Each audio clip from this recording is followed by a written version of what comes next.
مجھے اس چیز سے کوئی غرض نہیں کہ دنیا کیا کر رہی ہے، مجھے اس چیز سے غرض ہے کہ نبی کریم صلی اللہ علیہ وسلم نے ہمیں کیا حکم دیا ہے۔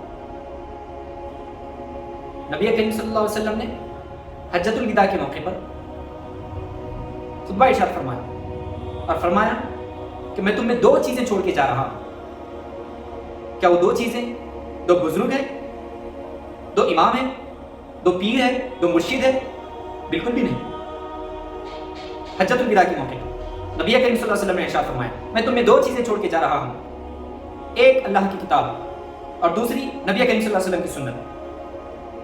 نبی کریم صلی اللہ علیہ وسلم کسی بزرگ کے حوالے کر کے نہیں گئے، نبی کریم صلی اللہ علیہ وسلم کسی پیر مرشد کے حوالے کر کے نہیں گئے۔ نبی کریم صلی اللہ علیہ وسلم جب دنیا سے پردہ کر کے تشریف لے گئے، قرآن و سنت کو ہمارے حوالے کر کے گئے۔ مگر آج ہم کسی کے سامنے قرآن اور حدیث کو پڑھ کے سنائی جاتی ہے تو قرآن و سنت کو لینے کے بجائے وہ اپنے بزرگ یا امام یا پیر یا مرشد کے قولوں کو ترجیح دیتے ہیں۔ اللہ اکبر، باز آ جائے اس سے۔ ایک اور روایت میں آتا ہے کہ ایک صحابی نے زید بن ارقم رضی اللہ تعالیٰ عنہ سے سوال کیا کہ اے زید بن ارقم رضی اللہ تعالیٰ عنہ، آپ نبی کریم صلی اللہ علیہ وسلم کے ساتھ زیادہ وقت بتائے، آپ نبی کریم صلی اللہ علیہ وسلم کے ساتھ مل کر جہاد کیے، آپ نبی کریم صلی اللہ علیہ وسلم کی صحبت پائے، تو کوئی حدیث سنائیں۔ تو زید بن ارقم رضی اللہ تعالیٰ عنہ ارشاد فرمائے کہ مکہ سے اور مدینہ کے درمیان خم نامی ایک جگہ ہے، وہاں پہ نبی کریم صلی اللہ علیہ وسلم اللہ کی حمد و ثنا کی، خطبہ ارشاد فرمایا، واعظ و نصیحت کی۔ پھر آپ صلی اللہ علیہ وسلم نے ارشاد فرمایا کہ اے لوگوں سن رکھو، اللہ کا قاصد اللہ کا بلاوا لے کر آئے اور میں اس پر لبیک کہوں۔ پھر نبی کریم صلی اللہ علیہ وسلم نے ارشاد فرمایا کہ میں تم میں دو عظیم چیزیں چھوڑ کے جا رہا ہوں، ایک اللہ کی کتاب، اس میں ہدایت ہے، اس میں نور ہے، جب تک تم اس کو تھامے رہو گے کبھی گمراہ نہ ہوگے۔ نبی کریم صلی اللہ علیہ وسلم نے کتاب اللہ پہ ترغیب دلائی۔ پھر دوسری کہ نبی کریم صلی اللہ علیہ وسلم نے ارشاد فرمایا کہ میرے اہل بیت کے معاملے میں میں تمہیں اللہ کا خوف دلاتا ہوں۔ کہ ایک اور حدیث میں آتا ہے کہ عبداللہ ابن مسعود رضی اللہ تعالیٰ عنہ سے روایت ہے کہ نبی کریم صلی اللہ علیہ وسلم نے ایک لکیر کھینچی اور فرمایا کہ یہ اللہ کی راہ ہے، اور اس کے دائیں بائیں کچھ اور لکیریں کھینچی اور فرمایا کہ ہر راستے پر شیطان بیٹھا ہوا ہے جو اپنی طرف بلا رہا ہے۔ اور نبی کریم صلی اللہ علیہ وسلم نے سورہ انعام کی آیت تلاوت فرمائی، ان ھذا صراط مستقیما فاتبعوہ ولا تتبعوا السبل فتفرق بکم عن سبیلہ، بے شک یہ میرا سیدھا راستہ ہے، اس کی پیروی کرو اور راستوں کی پیروی نہ کرو، وہ تم کو راستے سے بھٹکا دیں گے۔ اللہ اکبر، جگہ جگہ نبی کریم صلی اللہ علیہ وسلم ہم کو آگاہ کر رہے ہیں کہ اور راستوں کی پیروی نہ کرو، میری پیروی کرو، میری اتباع کرو۔ مگر ہم ہیں کہ ہم نہ اللہ کا کلام پڑھنے کی کوشش کرتے ہیں، نہ سمجھنے کی کوشش کرتے ہیں، نہ عمل کرنے کی کوشش کرتے ہیں۔ نبی کریم صلی اللہ علیہ وسلم کسی کے حوالے کر کے نہیں گئے، ہمارے حوالے کر کے گئے قرآن و سنت کو، مگر آج ہم اسی قرآن و سنت کو چھوڑ رکھے ہیں۔ اطاعت تو صرف اللہ اور اس کے رسول کی جانی چاہیے، پیروی تو صرف اللہ اور اس کے رسول کی جانی چاہیے۔ کہ ایک اور حدیث میں آتا ہے کہ ابو ہریرہ رضی اللہ تعالیٰ عنہ روایت کرتے ہیں کہ نبی کریم صلی اللہ علیہ وسلم نے ارشاد فرمایا کہ جس نے میری اطاعت کی اس نے اللہ کی اطاعت کی، جس نے میری نافرمانی کی اس نے اللہ کی نافرمانی کی، اور جس نے امیر کی اطاعت کی اس نے میری اطاعت کی، اور جس نے امیر کی نافرمانی کی اس نے میری نافرمانی کی۔ اللہ اکبر، اگر ہم حضور صلی اللہ علیہ وسلم کی نافرمانی کریں گے تو سیدھا سیدھا وہ اللہ کی نافرمانی ہوگی۔ ہمارے سامنے قرآن و سنت کو پڑھ کے سنائے جائے اور اس پہ ہم عمل کرنے کے بجائے ہم بزرگوں کا قول لینے لگ جائیں گے تو اس سراسر اللہ اور اس کے رسول کی نافرمانی ہے۔ میں یہ نہیں کہہ رہا کہ کسی بزرگ کو نہ مانو یا کسی بزرگ کی نہ مانو یا کسی امام کو نہ مانو یا کسی امام کی نہ مانو، میں یہ نہیں کہہ رہا۔ میں یہ کہہ رہا ہوں کہ جب قرآن و سنت کی بات آ جائے تو ساری چیزیں چھوڑ کے قرآن و سنت کو اپنانا چاہیے۔ اسی طریقے سے ایک حدیث میں آتا ہے کہ نبی کریم صلی اللہ علیہ وسلم نے ایک لشکر تیار کیا اور اس میں سے ایک شخص کو امیر بنایا اور روانہ کیا، تو اس امیر کو اس لشکر پہ غصہ آیا۔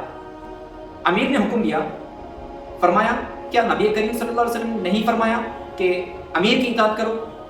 لشکر نے کہا ہاں بالکل، امیر کی اطاعت کرنے کا حکم دیا حضور صلی اللہ علیہ وسلم۔ امیر نے کہا لکڑیاں جمع کرو اور آگ لگاؤ۔ لشکر نے لکڑیاں جمع کی اور آگ لگائی۔ امیر نے حکم دیا چلو اس آگ میں کودو۔ بعض لوگ کودنے ہی والے تھے تو اس میں سے بعض لوگ ایک دوسرے کو دیکھنے لگے۔ ہم اس آگ سے بچنے کے لیے ہی تو ہم حضور صلی اللہ علیہ وسلم کی اطاعت کی۔ اتنے میں وہ کودنے سے رہ گئے. پھر آگ بھی ٹھنڈی ہو گئی اور امیر کا غصہ بھی ٹھنڈا ہو گیا. جب آپ صلی اللہ علیہ وسلم کے پاس آئے, اس واقعے کا ذکر آپ صلی اللہ علیہ وسلم کے سامنے کیے, تو حضور صلی اللہ علیہ وسلم فرمائے اگر تم لوگ اس آگ میں کودتے تو قیامت کے دن ہی نکلتے تم لوگ اس آگ سے. اللہ اکبر. اور نبی کریم صلی اللہ علیہ وسلم ارشاد فرمائے کہ امیر کی اطاعت صرف اچھی باتوں میں کرو. جب ہم قرآن و حدیث پڑھنے لگتے ہیں تو ہر بات کھل کھل کے سامنے آ جاتی ہے. ہمیں اماموں کی بات ماننی چاہیے, مگر کوئی بات قرآن و سنت سے ہمیں ملتی ہے اور وہ بات اماموں کی بات سے ٹکراتی ہے تو ہم اماموں کی بات کو چھوڑ کر قرآن و حدیث کو ہمیں لینا چاہیے.